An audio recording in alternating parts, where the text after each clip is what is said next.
This episode of Toes on the Line is brought to you by Thorne. Thorne has the most extensive line of NSF certified for sport products. To receive 20% off any Thorne product, simply go to my website, CoachGioGrassi.com, and become a subscriber.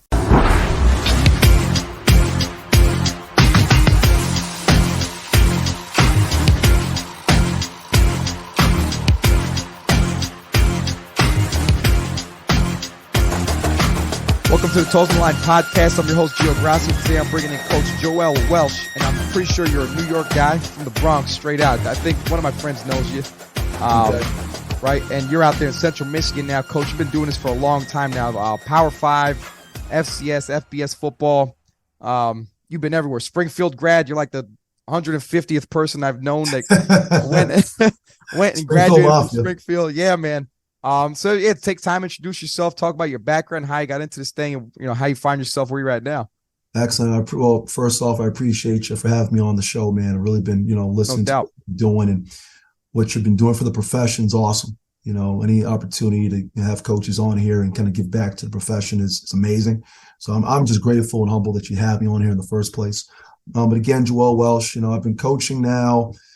Golly, it's been about 15 years in the profession. I kind of started out, did my undergrad at Queens College, City University out in New York City, small Division II program. I started out there interning, for a strength and conditioning coach at the time, and then wound up, as the time went on, kind of taking the program over. Our director of sport medicine at the time was kind of running the program. He was kind of, trying to develop a strength and conditioning program because there wasn't one, and was looking for help. At the time, I was doing personal training as well.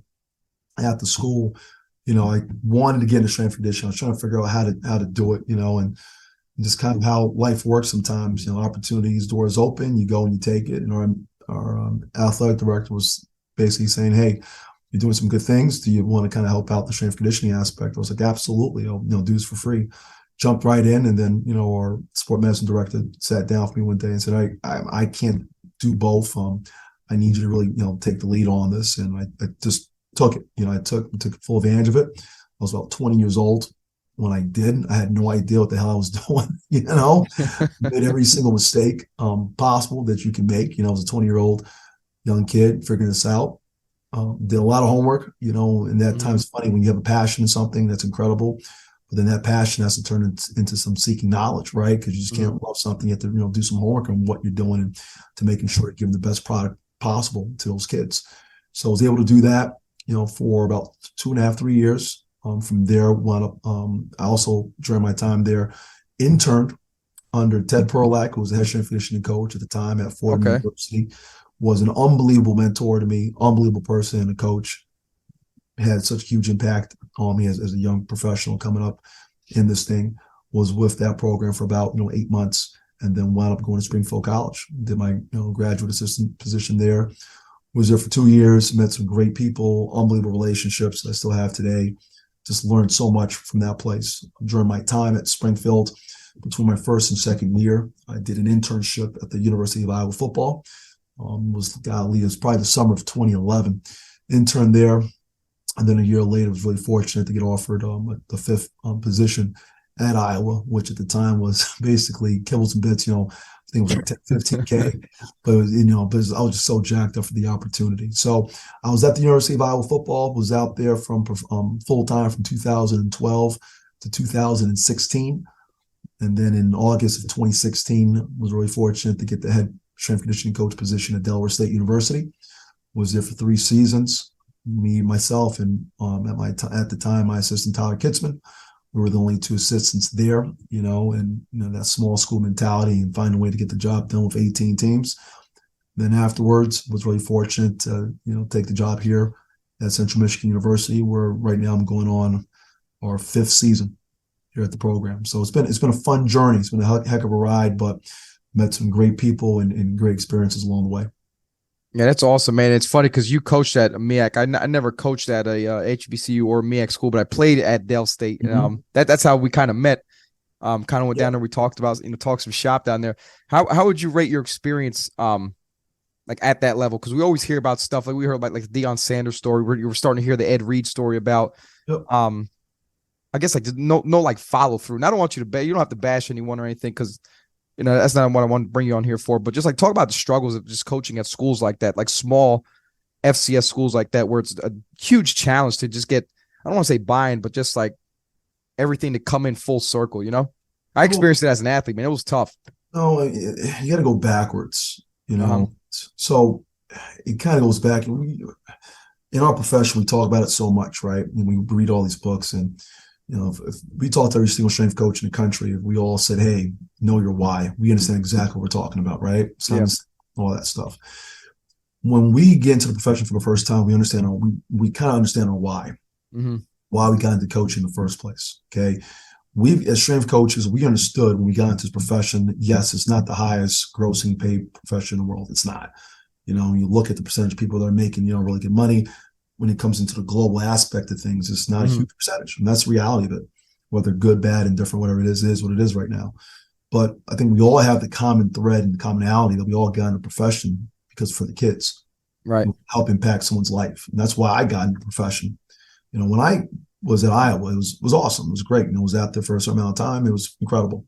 When I got the job at Delaware State, it was an unbelievable opportunity for myself, for my family. I jumped on that opportunity. Number one, because it was an opportunity to be a head strength conditioning coach, right? Which I think is a dream of a lot of us. The opportunity to run your department, organization, and grow.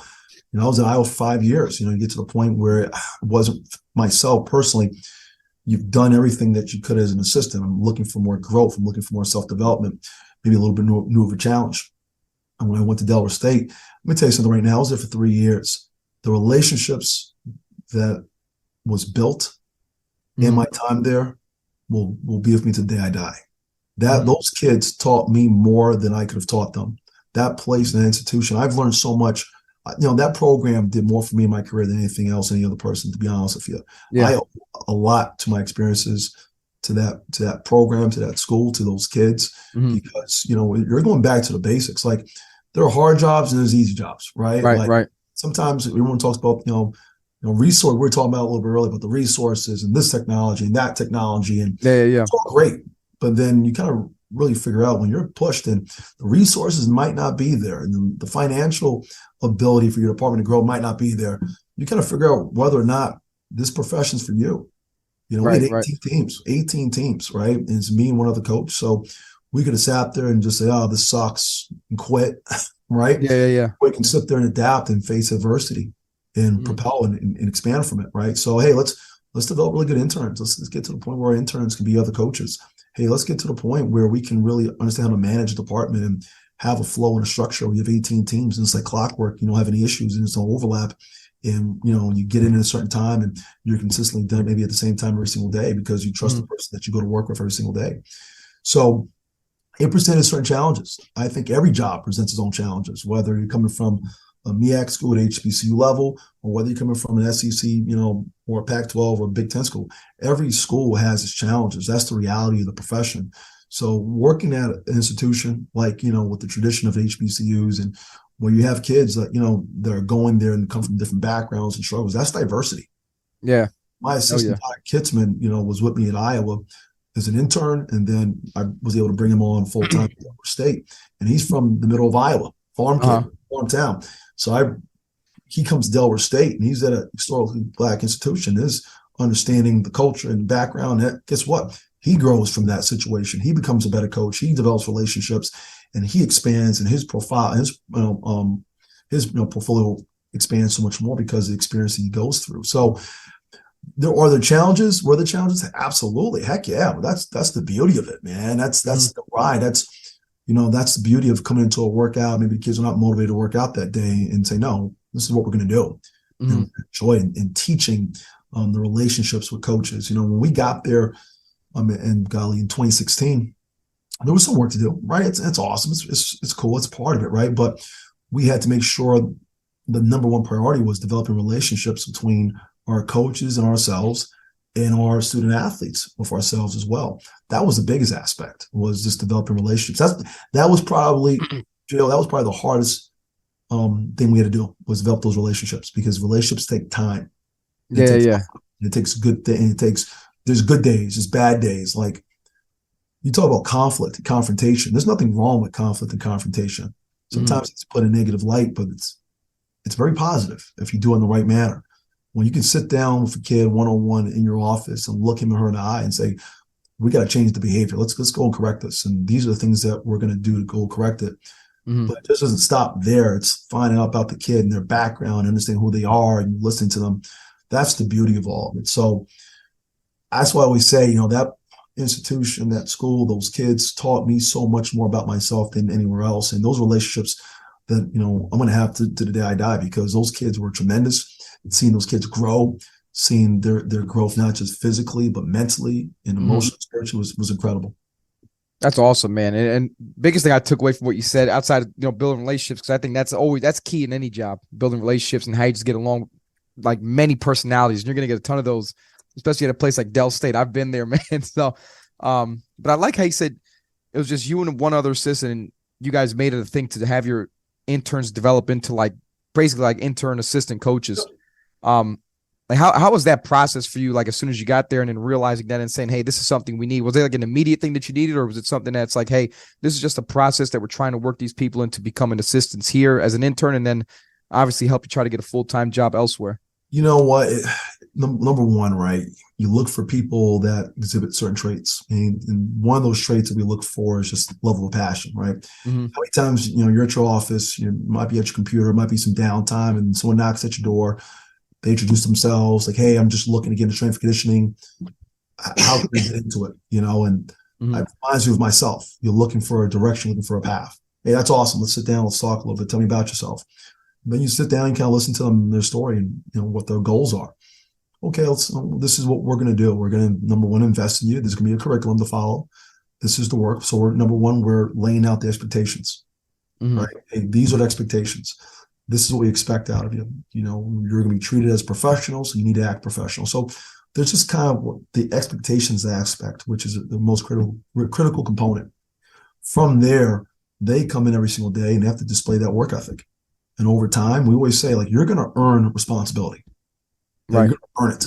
And that comes through time, that comes through trust. So once these young, professionals come in and they learn and they grow, and there's potential there because they're passionate, they're proactive, and guess what? They get a little bit more responsibility, and then they get a little bit more trust. And then you watch how they deal with student athletes. Are they professional student athletes? If they're, if they're 21 and 22 years old, they're in the same age group. How do they carry themselves?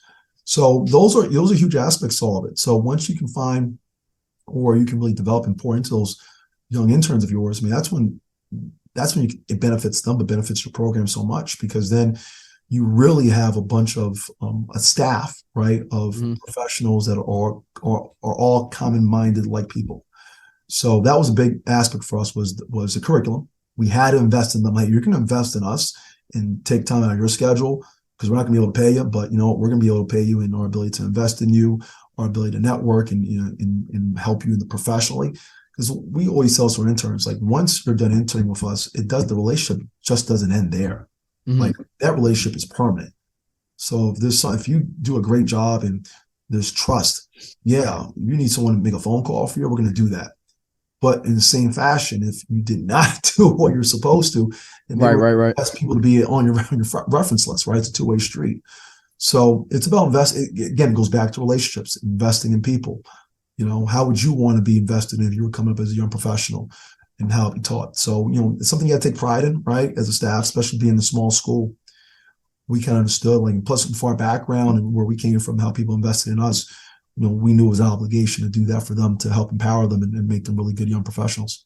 That's awesome, man. And that's great leadership ability on you, man. So you coached many teams there, 9 teams. Obviously, you told me 9 and 9 between you and your assistant. I tell you what, when I first got there, was you were coaching all 18 of them? So there's how it works now. Sometimes there's that, what they call that, the hiring freeze, right?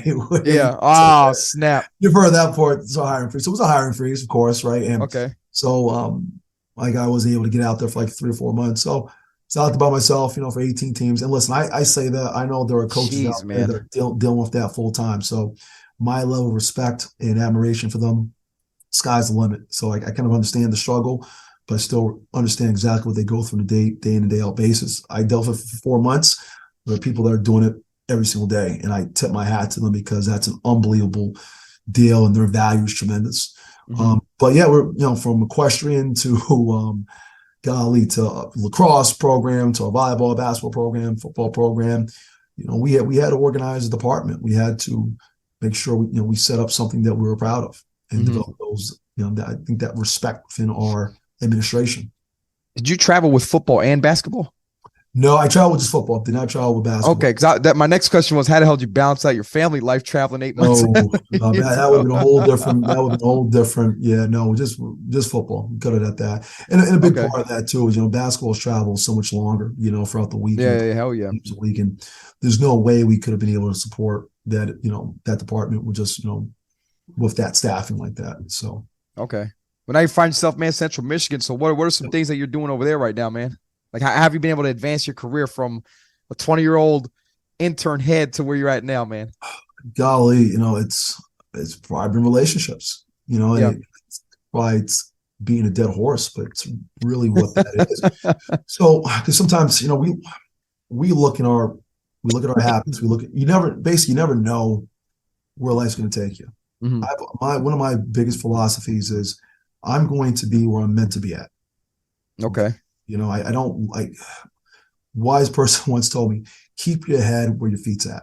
Okay. Don't go and jump to the future, or just worry about where you're at and do the best job possible. Now, if you want to, hey, how can I be a great assistant? Well, be the best assistant that you're currently at your job. Like, focus on the right now. So what kind of was funny was I basically, a couple of my former athletes had vouched for me. When a job came open here in Central Michigan, and say, hey, one of our strength coaches from back in the day, Joel Welsh, thinks he can do a great job. Just, throw his name into the hat. And that was kind of the door opening for myself. And, from there, got in contact with some of the staff and it's kind of worked out that way. So it's funny how life works. You never know in life where life's going to take you. You never know that kid that you're coaching at 18, 19 years old becomes a coach one day. Those guys are coaching at Central Michigan. They were coaching. That's awesome, man. They were coaching, and they go a little bit. So I had some level of impact in their lives in some way, shape, or form. Where they felt like they could throw my name into a ring, and all that doesn't give you anything. Just gives maybe an opportunity to get on a phone call with some people, and that's what it was. And then from there, was able to knock on wood. Fortunately, was able to get the job here, and it's been a heck of a ride, man. It's been a heck of a ride. It's been a lot of fun. That's awesome, man. You're the man. You're the relationship man. No, God, no, it's not. It starts at Springfield. It started. That's that mafia right there. Started at Queens College. Started, in the back in the day when you don't know what the hell's going on, and everything we do, we depend on other people for it, right? Like everything we do, it's relationship building. It's when you walk in every single day to your office and. You go in your office and the trash is out and everything's taken care of because, the custodials came in and did it, and that's an appreciation. That's an understanding of their work that they do. You walk in the bathroom, it's clean, right? Everyone has a job, and part of that job is understanding everyone's value. And that's a huge aspect to what we do is understanding, people's value and helping people grow their value, which in the long run will help make you indispensable to places. So that plays a huge role into what we do and what we preach. Okay. I like that, man. You're motivating the hell out of me right now, brother. Shoot. Not even, man. I want to get out and go do something. I'm looking at you from when we first met to what you're doing now, man. Listen, dude, you're killing it right now. So don't. I'm trying, man. Listen, what my thing is, Joel, honestly, my secret is this, and I tell my athletes the same thing. I look at what I've done at the end of the year. I look at what I've done throughout the year. Yep. And then once it comes, around that Christmas time, I sit down with myself and I write that shit down on paper. And I'm like, okay, here's what I've done. How do I improve it? How do I make it better? Yep. How do I evolve? How do I keep things changing? Because I don't know. I got people talk about mental health. My mental health is chasing perfection, and I know it doesn't exist, but I'm still out there looking for it. Absolutely. And I'm still trying to do things that's like, I tell my kids all the time. Yeah, I interned with the Giants for 1 year, and that was great. I'm here at Monmouth now. Listen, I'm still going to operate like I'm at that level. I'm creating all these dashboards on Excel sheets, and I'm still trying to evolve those to make everything look cleaner and better. And I don't know, man. That's just my thing, brother. So I appreciate the kind words, man. Thank you for enlightening me on myself there. Heck no, man. I remember you came in my office one day. I'm like, who's this guy, man? I used to play here. You started quizzing me. Who's this guy quizzing me? But then I go backwards and I think about who your strength coach was. I'm like, it makes all sense. Because you knew what a professional was when you were an 18 to 22-year-old kid and you walked into that Delaware State little closet of a weight room back. Oh my God, weight was tiny, man. You walked in and there was a guy that was building that place the right way and didn't matter the resources.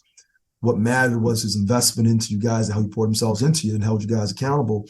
And that was a mentor of mine and Raymond Braithwaite, right? So yeah, you kind of, and you sit in my office, right? You're an alumni and you're like, hey, let me figure out something about you. Let me see if it kind of adds up. And that's awesome, and that's the beauty of it, right? Because we look at ourselves in this thing and 10, 15 years from now, our student athletes are going to remember the lessons we taught them and are going to either impart those values, maybe the kids they coach or their own kids.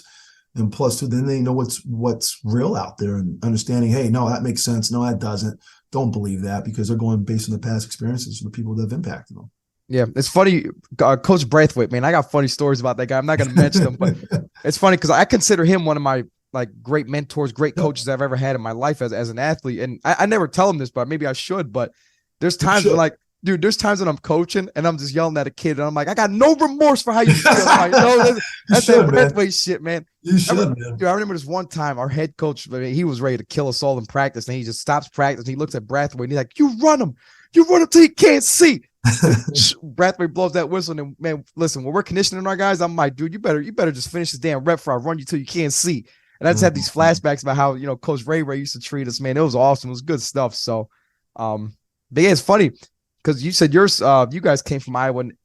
Coach Ray's an Iowa boy, I believe. He's raised out there, I think, right? No, he was born. He was raised a New York guy. He's in New York, Queens, New York. Born and raised in Queens, New York. I think he was raised, I believe, in Tampa. But that's right. I forgot he was a New York guy. Yeah, unbelievable, phenomenal coach, better person. Can't speak more about that. And he's been through it. He wasn't at Delaware. He understood the struggle. Like he understood how to pour into kids. He understood how to wake up every single day and do the job with the professionalism the right way and not back down. So that's all part of it. Yeah. Well, I'll tell you what, one thing I've learned later in life as an adult from things that he did as a coach at Del State, man, he left a footprint there. Absolutely. I'll tell you that much. From where we started from my freshman year to when he left, I think my junior year, the footprint he left there still exists. And that's what I try to do. Like I try to do that at Fordham. I'm trying to do that at Monmouth, because like you said, you never know. Try to be indispensable, but you never know when your time's up to go and then take a new challenge and you want to be able to leave that footprint currently where you're at. And then once you're gone, people are still talking about you, Absolutely. And they still, when I was there, they still were talking about them.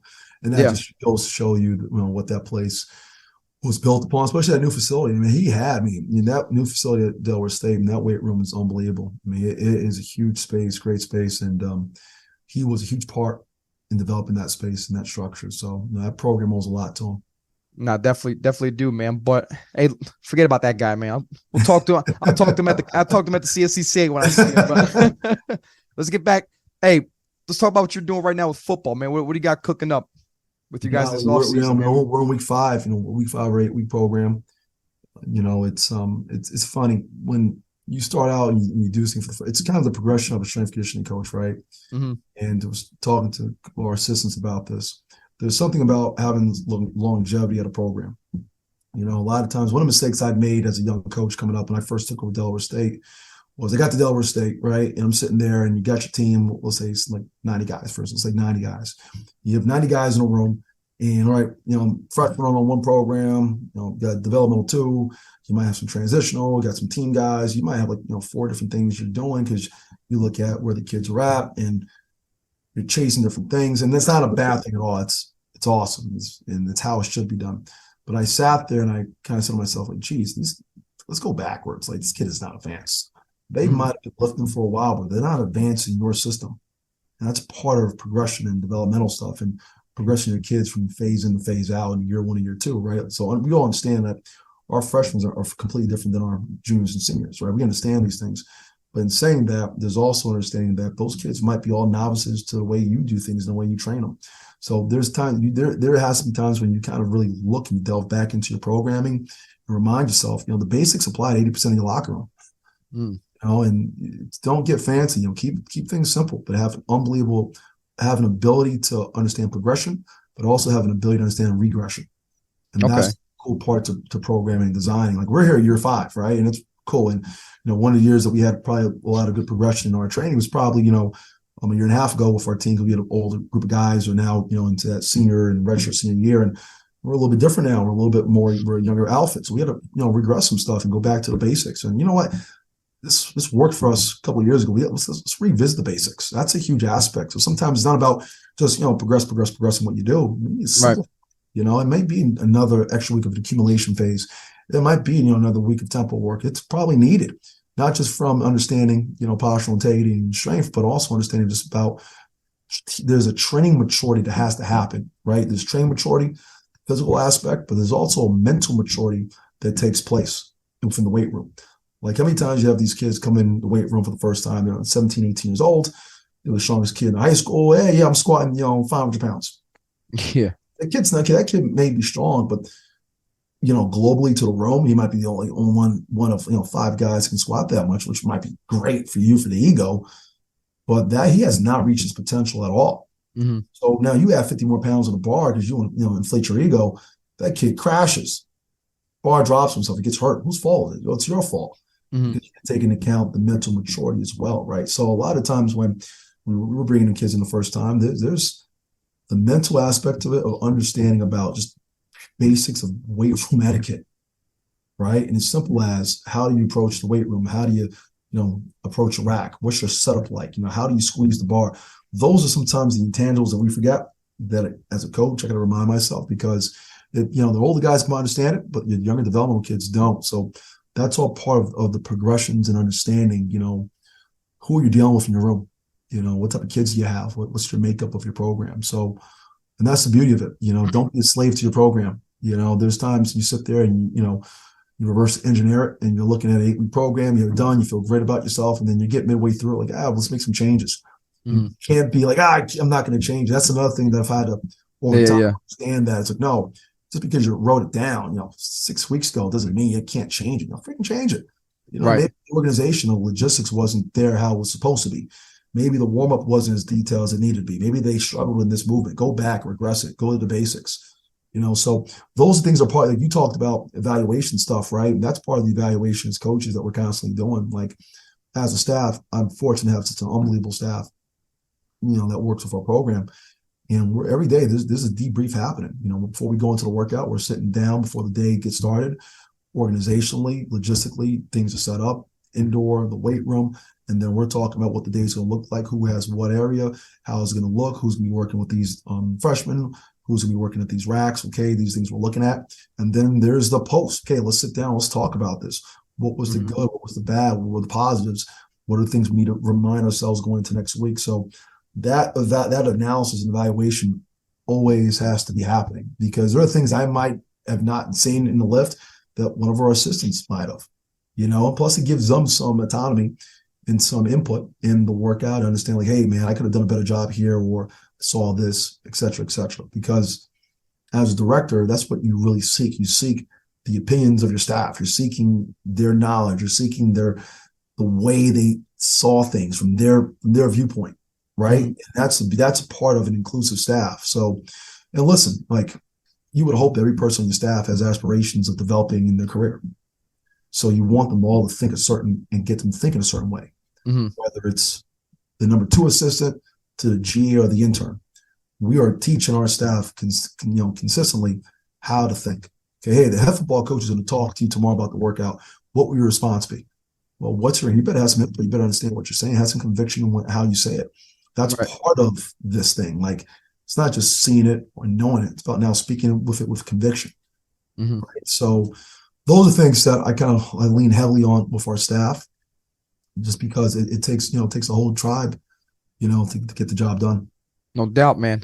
So you kind of have like a tier training system for like novice, intermediate, and advanced? Yeah, so we have developmental 1 program for basically kids, entry level programming, right? Then we have, and it's I'm telling you, it's such a different ball game that we're in right nowadays, with the transfer portal stuff, because now I know, man, that's crazy. It's different because now you look at it from a different perspective. You might have, a kid coming to the program that's, 22 years old, for your guy, but you still have to do your due diligence, so we're not going to be in a rush to throw him in with the other guys, right? That's part of doing our due diligence. And yeah, there's gonna be some, progressions with them. We gotta look how they look, see how they come in the door, what their technique looks like, all that stuff, right? Strength, you can't get lost in the strength. Sometimes your best athletes or your best compensators, they hide things well. That's why master compensators, man. That's why they're really good at what they do, So we have to scale back. That's why we evaluate every single kid when they first come in the door. You call it the FMS, we kind of have progressed a little bit in what we do and what we look at. This is to make sure we're doing our checks and balances from ankle mobility to RSI, to looking at body fat and DEXA scan. So we want to make sure we're doing a holistic overview of the kid and making sure we're really putting him on the best plan possible to be successful. You got fancy on me right there with the DEXA scan, man. Hey, no, that's okay. You're gonna. I wish I had one. And we don't have one either. But okay. I thought you were. No, I did say that because based on relationships. So we've developed, really good relationships with our exercise science department on campus. So one of the things that we learned, especially you talk about small school stuff, right? So sometimes you hear this, like, hey, I'm at a small school, but we don't have the resources. Like, screw that. Like, listen, when we were at Delaware State, we didn't have our technology with jump mats. Okay, that was the best technology in the world. We had some Broward timing gates. That was technology for us. If you wanted to go a little bit deeper into it, you want to sit down every single day with a kid and talk to them and kind of do like a survey and say, hey, man, what's going on today? Any issues, and have that conversation with sport medicine. Heck yeah. That's all part of it. So, don't look at what you don't have. Look at what you do have, and then realize what you can manufacture out of just putting your head together and figuring out what you can be successful at. Like, whatever that you're looking for, find the best route in order to accomplish the things that you're looking for. Okay. Like GPS, I'm not trying to jump off topic. It's like the GPS stuff. Okay.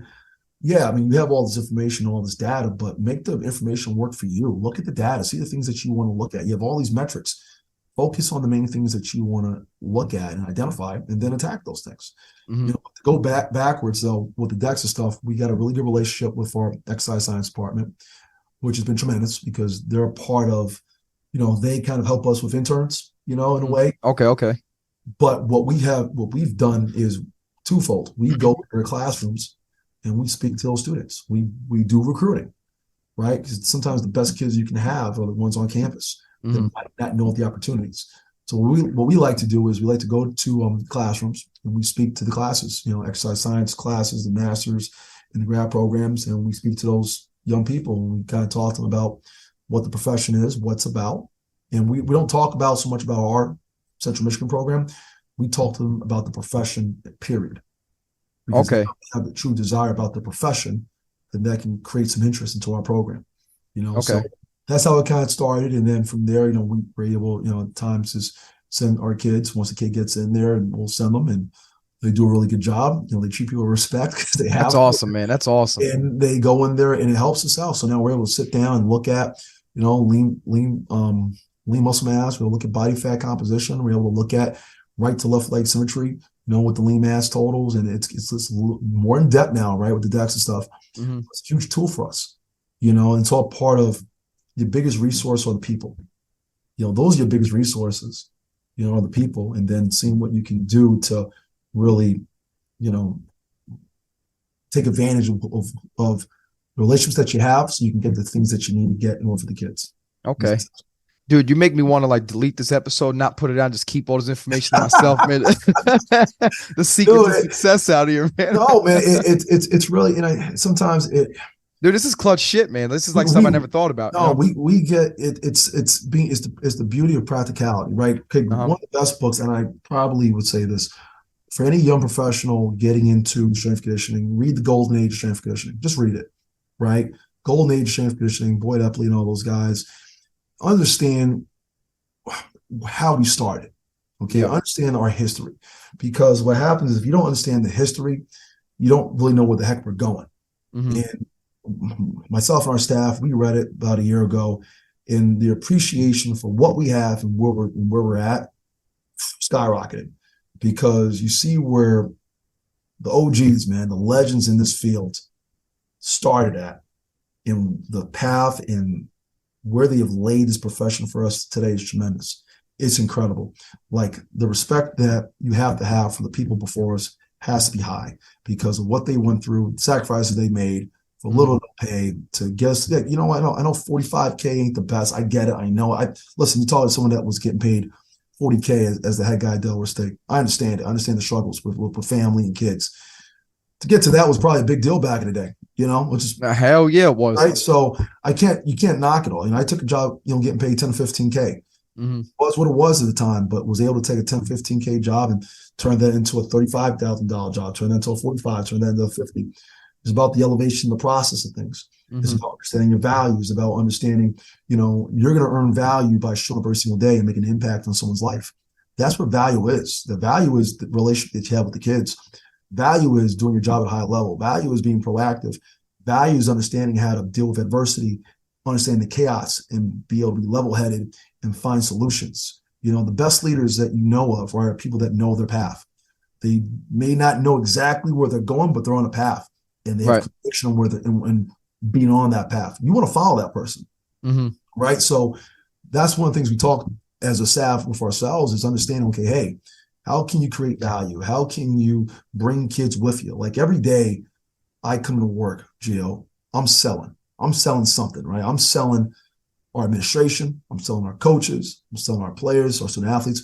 We're selling these kids on something, whether there's a vision, whether it's a new, you know, freaking protein bar in the refilling station, whether it's an extra, you know, $5 for a hot dog. I don't know, but we're selling people on things, and we're able to sell people on things because of our work and our value, not just because we're asking for it, but because of the work we're putting into it.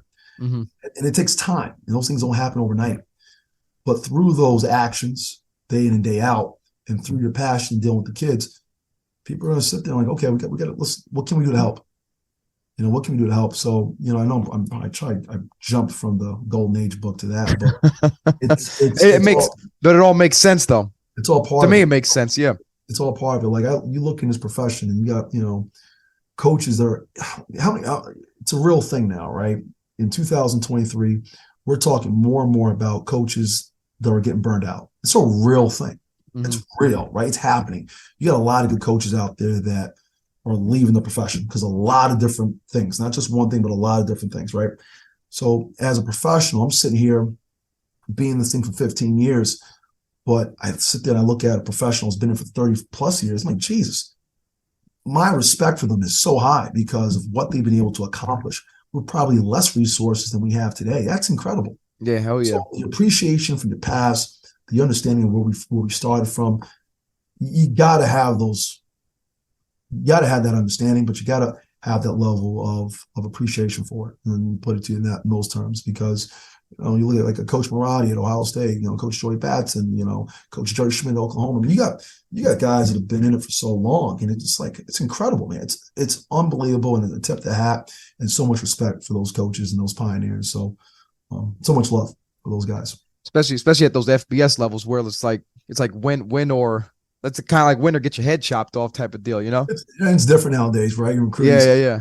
Different from back in the day, which that's a whole other conversation too. But, you know, I think it kind of goes back to, you know, like, yeah, we have DEXs, you know, because we have relationships with exercise science department. Now we have to go in and guess what? We're going to talk to our students and help them and maybe spark. Maybe they might not want to be strength coaches, but maybe we spark something in them to go into PT route or go personal training, whatever the heck they want to do. You just want to help impact someone's life and help them find their path. This is awesome, man. I love your story, how you started, how you just persevered through all that stuff, and then to get to where you're at now. And you sound like you're still grinding, not in a bad way, but like you're pushing, and you know you never got comfortable. I tell you what, man, it's great mentor of mine once said, you know, every day that guy knocks on the door, you just don't answer the door. Right. And basically that person at the door is maybe, you're getting a little tired. You're getting a little, no, screw that. We get an obligation to these kids. Like, how can I sit as a coach and tell our kids how to deal with adversity if I'm not dealing with adversity on my own, know how to overcome it? How can I tell our kids not to finish drill, but I can't finish my paperwork? How can I, you know what I'm saying? Like, how can I know exactly what you're saying. Yeah. Whatever you want to get out of your kids, you got to bring it. Like, if you go into a workout session, right, Gio, and you want energy from your kids, guess what Coach Gio has to bring? I got to be the thermostat, man. If you want, hey, Yeah. you got to have great detail in this workout. But guess what? Your warm-up is not set up. The sleds are not organized, wrong weights on there. Okay. You have zero understanding of, okay, transition. Hey, we're going to go from here to here. And the kids are confused. And how can I expect that detail from our student athletes? So whatever it is that I want our kids to have, I got to bring it. How can I talk about composure if I'm just rah, rah, rah, rah, rah, rah, for 90 minutes straight? Right.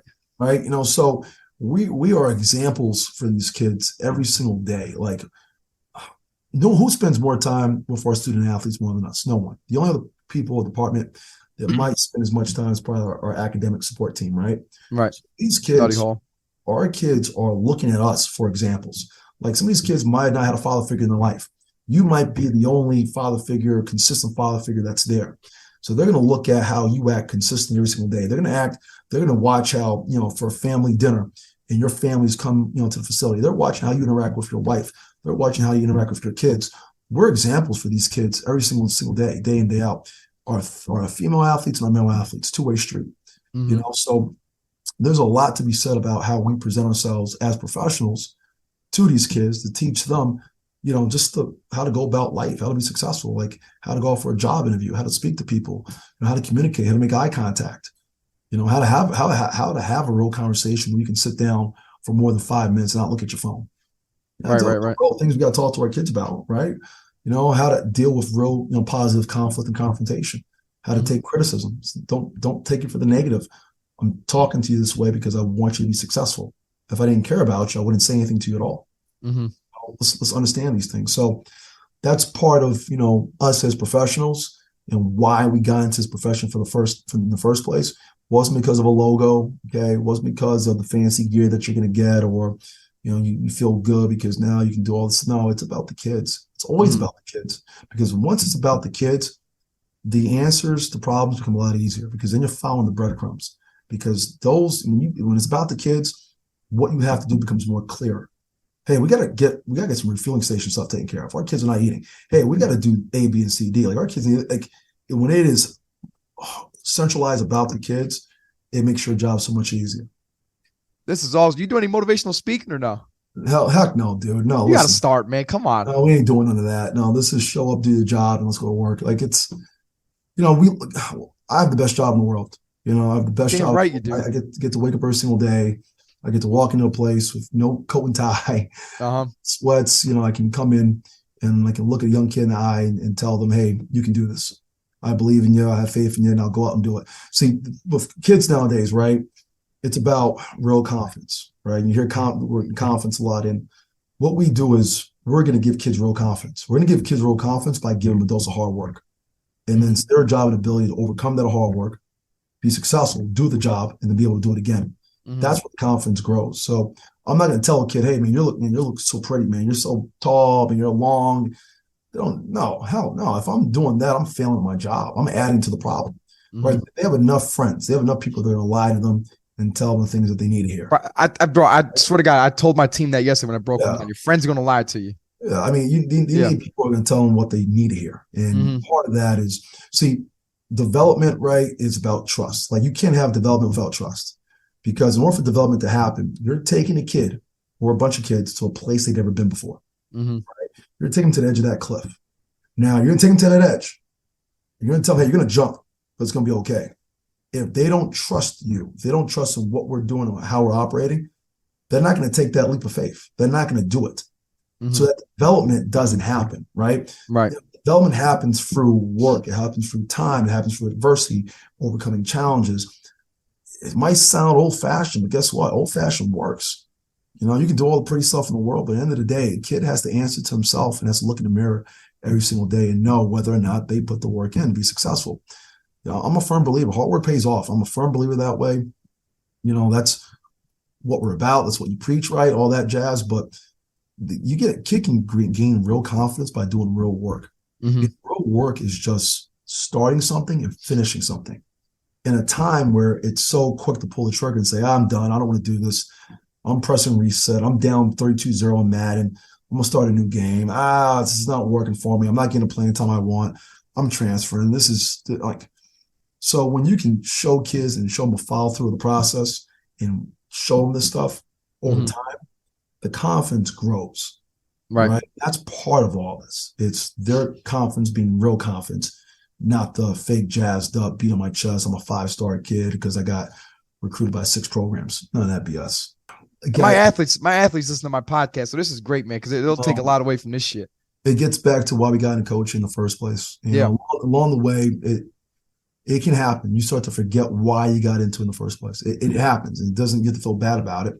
Things happen. You start sometimes worry about the wrong things. Maybe you get lost in the social media world. Maybe you get lost in different aspects to everything. You forgot why you got into it in the first place. And it's always about the kids, because when it's about the kids, you want to seek knowledge, right? Hey, I got to be the most knowledgeable person possible because I got to put our kids in the best position possible to be successful and to develop over time. But those are real things. I'm going to go seek knowledge. It's not going to be SOS. We're not going to just do the same thing for the sake of doing the same thing year in and year out. No, we gotta change. We have to adapt. We got to figure out, it might be from a training perspective. It might be from, mentorship perspective. It might be from a book club, whatever you're doing, you have to adapt based on time, but also you're adapting based on the kids that you have in that locker room. Right? Every year, every team's different. Now, I can't treat, this year's team the same way we treated last year's team. Can't, those kids either got older, or you got new kids that haven't heard the message before. So you got to kind of don't lose a sense of, who you are and some of the same, maybe, words that you've always said, but you also got to adapt and, change as time goes as well. Emptied out the tank on me. Let's, No, I'll say this. This has been, strength conditioning is, and I still feel this way, it's the best profession in the world if you want to build relationships, right? If you want to make an impact on someone's life, and if you want to leave a legacy. My mentors always told me that. Like, there's no better professional world where you're going to meet people from different backgrounds and different, aspects of the country. I've been fortunate to really, be able to coach kids from every different, part of the country. Be able to deal with kids from, from Florida, deal with kids from, Baltimore, DC, upper, New England area, Michigan, Iowa, California, and it's been a blast because you deal with so many different kids with so many different backgrounds, and you get to be a part of so many people's different lives. And that's part of the impact aspect, right? Like, we're dealing with, in the course of years, like you're dealing with, maybe 500 different student athletes, but they all remember you, right? And we might forget some of the kids you might have coached, but they're never going to forget you, because that's one thing that's constant.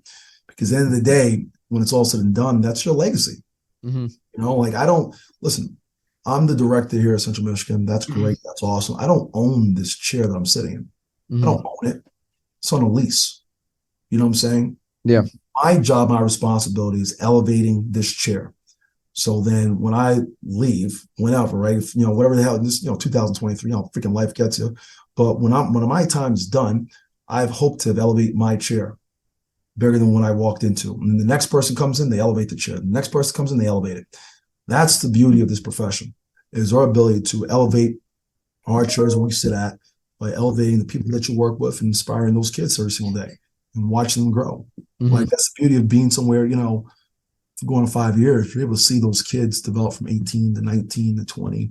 That's a hell of a journey, man.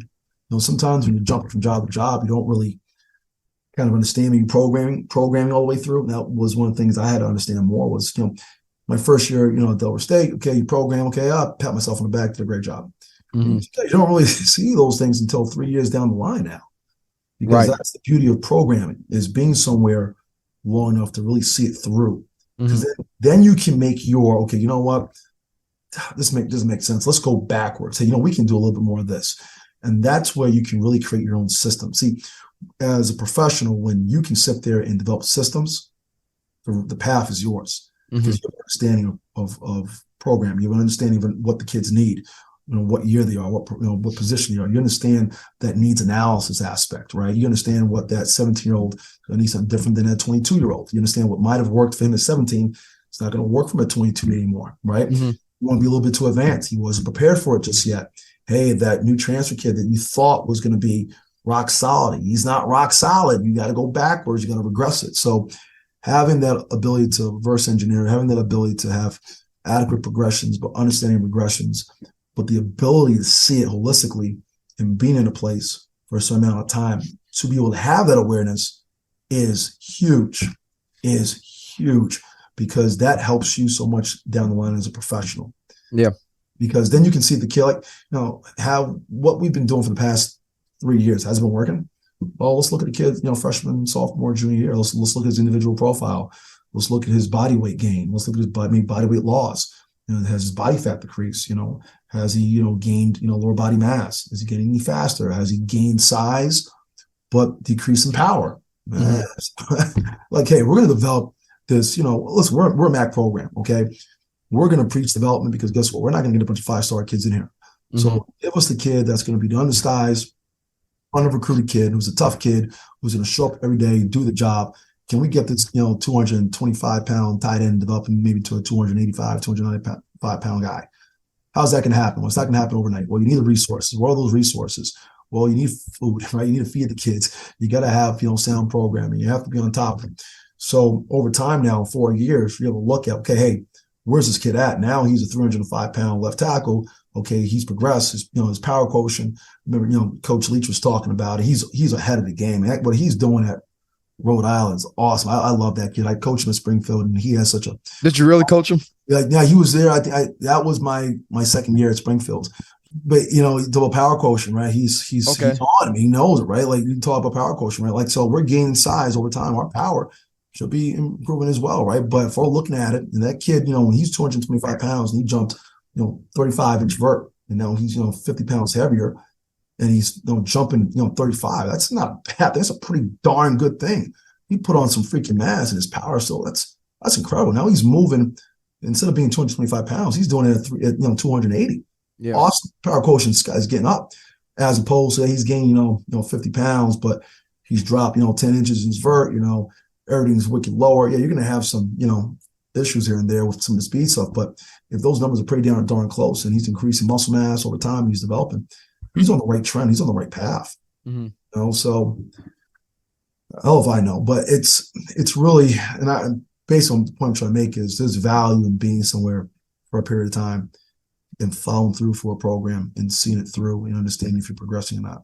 Yeah. I would say, like, to kind of wrap it up, like with I don't want to say the state of what the world is today, but basically, we're different now than like when you interned, when I interned, it was obviously different.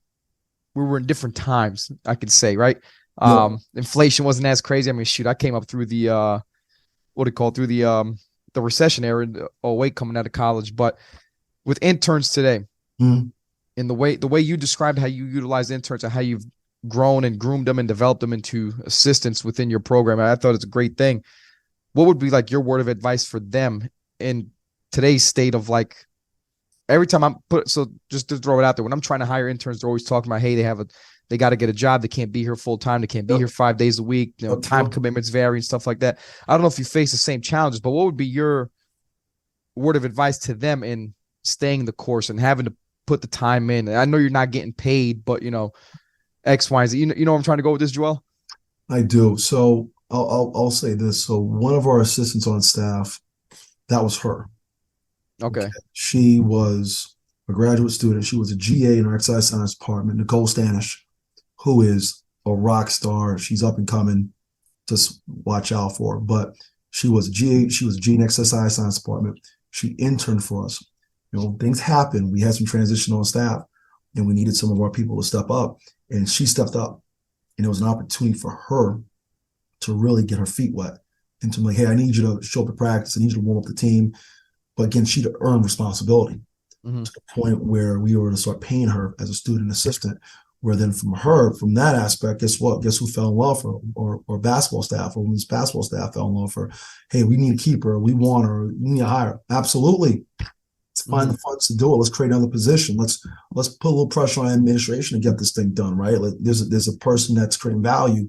Let's go get this. And, she's rock solid. I mean, she's on our staff. She's kicking butt. She's a product of that. So, I look at some of our best people. I look at our people that have gone through our internship program, and I look at the ones we have now. We have a young lady, Jessica Rowland, unbelievable rock star, same path.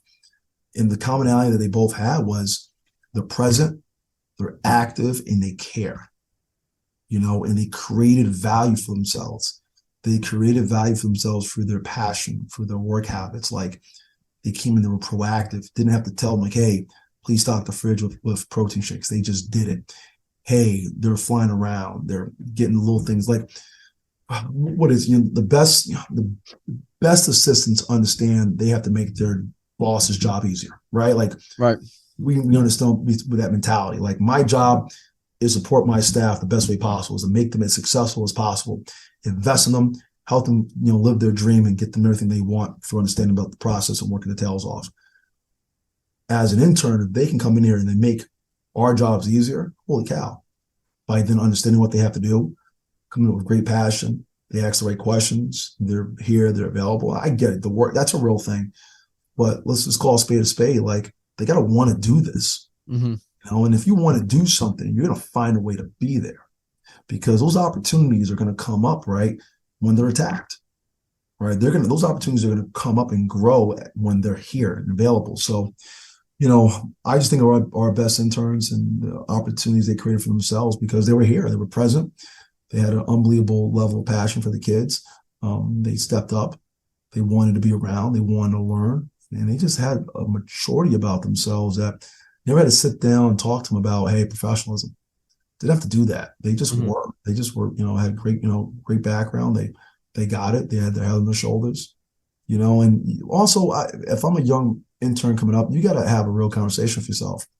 Are you mature enough for this opportunity?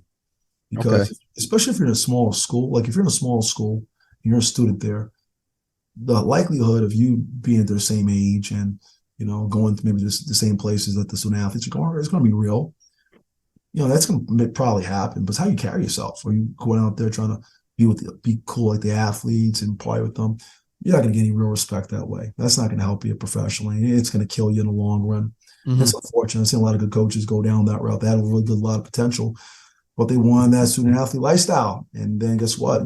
Professionally, you don't really able to develop what you need to be. Right. That's a huge part of it. So I think those are the main things I think about for our young interns. Just have a growth mindset, Right. Yeah, definitely. Well, and another question, I want to ask you this earlier, and it just slipped my mind, but I'm thinking about it now. So you're a father of 3, I think, right? 3 or 2? 3. Yep.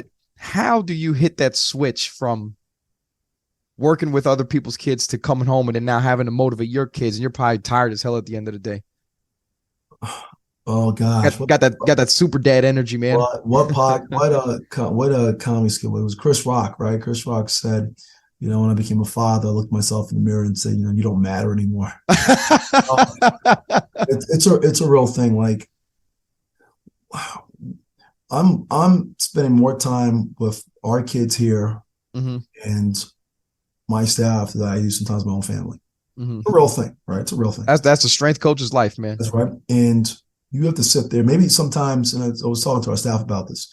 You have to develop a routine for yourself that is going to be something that you believe in, that your family believes in. First of all, it starts with my wife. Like I can't do anything with my wife. I can't. Like she's the one that holds down the fort. She's the one that is the rock. I can't do any of this without her.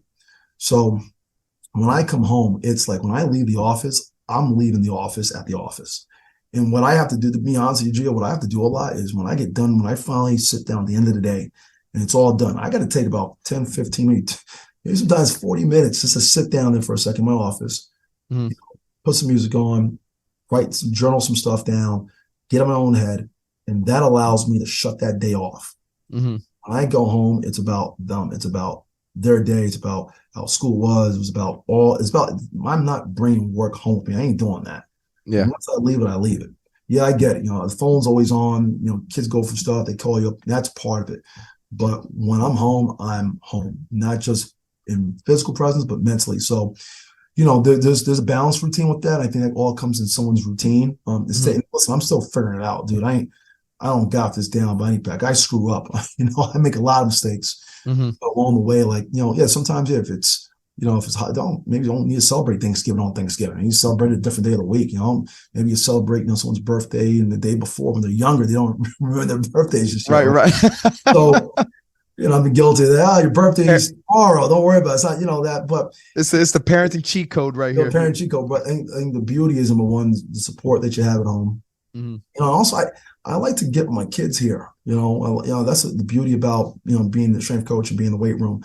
I'm able to share, part of this with them. Our head football coach is incredible that way.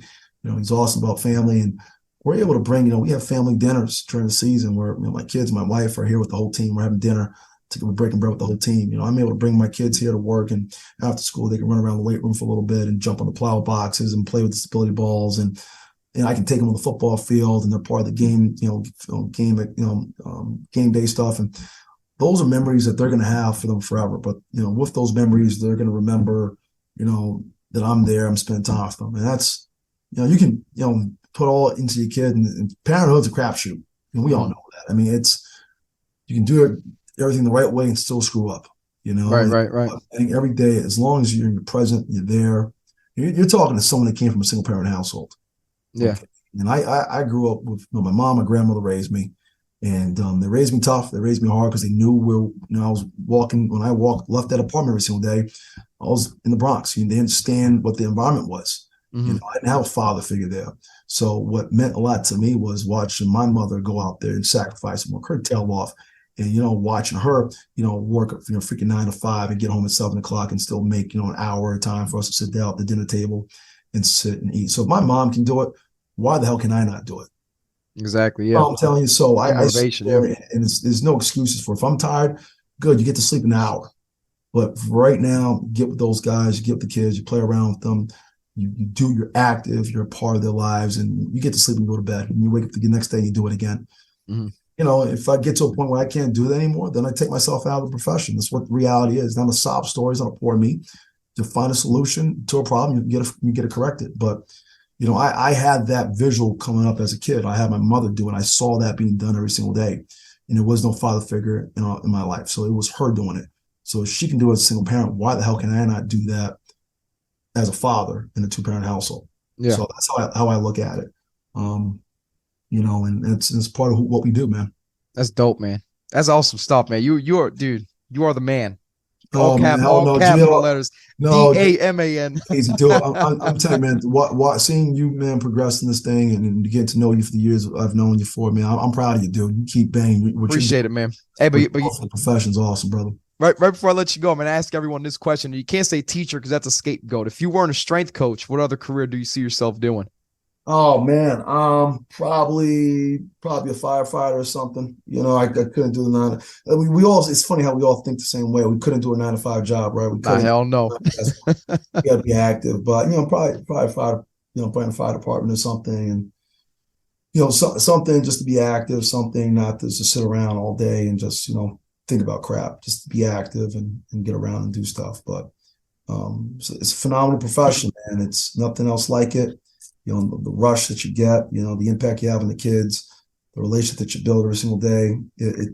Again, like I said before, the kids that I had today were our kids, and those relationships. I can go on my phone and just call those guys up, and it's just a mutual love, and I still have our old photo from back in the day, one of our summer workouts in my office now, because it just is a reminder of, all the work that you got to do in order to get the thing that you want to get. So those guys mean the world to me. All those kids mean the world to me. So really appreciative of all the kids that I've been able to meet along the way. No doubt, man. And listen, I appreciate you getting on here, and everyone's going to appreciate, listening to your story and, your way to overcome adversity and just battle through things and just continuing to be the man that you are today and just continue to push for greatness, man. This was awesome stuff. Hell no, man. No, again, man. Again, I appreciate every strength coach out there that's doing this banging right now. They're working their tails off. That are doing it. They're struggling through it, financially and all the struggles that as a strength coach, I see we all struggle for. We all appreciate it. I appreciate what you guys do. It's about the kids. So a tip to that to all the guys and female strength coaches and male strength coaches out there that are banging every single day. It's about the kids. Tip to that to all you guys, man.